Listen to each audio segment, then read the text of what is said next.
where did your knowledge of fundamental analysis come from? Were you just reading a lot of books, or how did you become so knowledgeable about the fundamental side? Well, remember the story about the offering. When that happened, I was in a small room with a friend of mine, Devin, he's really, really good at that stuff. Like he's super, super smart with SEC filings.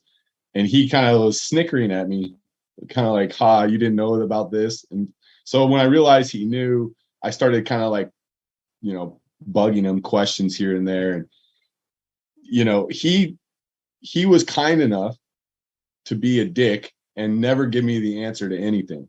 He would literally be like, just like I was telling you, like I tell people, right? If you ask me a question, I'll probably answer with a question. He did that to me. So he was kind of like the original. And but he was good at asking questions that gave just enough of a hint, right? Where I would know kind of like where to go look. And I mean, as most people can that have read an SEC filing probably understand that it's written a certain way to make it, as confusing as possible. It's all lawyer jargon and it's not fun. It's very dry and boring. But the thing about it is it's very, very repetitive because they use, like, most of the time, these boutique banks that run these offerings for the companies and do the filings use these boilerplate templates to save time on all the paperwork and stuff. So you really do end up reading the same thing over and over and over. And when you do that, repetition is just, it just sticks. And so eventually, and this is what I've always told people, is like, just keep going. I know it sucks, but just keep reading. Every time there's a crappy company running, read the filings, read their 10Ks, read their 10Qs, read the 8Ks that matter, and then go read their prospectuses. And when you do it for a long enough time, just like anything else, man, like it just becomes easy. Like I literally can look at filings nowadays, and obviously they always throw in small little tricks here and there, right?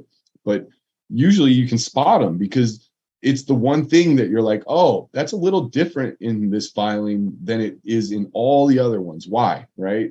When something's slightly different, you always have to kind of be like, there's a little flag there.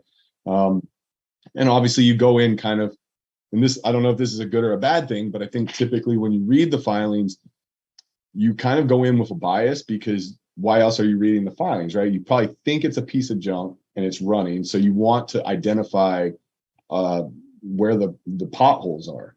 And so, you start doing it for enough and it just becomes simple. And people hate to hear that because they're like, damn it, I just want to control F and search a term.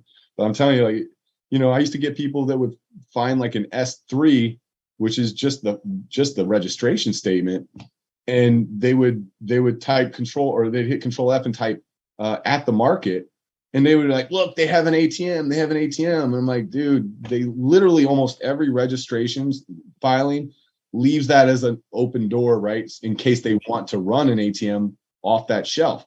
And, but so I've seen people do that where they think there's an ATM, they rush in and short the stock, and the price action is in complete disagreement with their thesis, and they get smoked.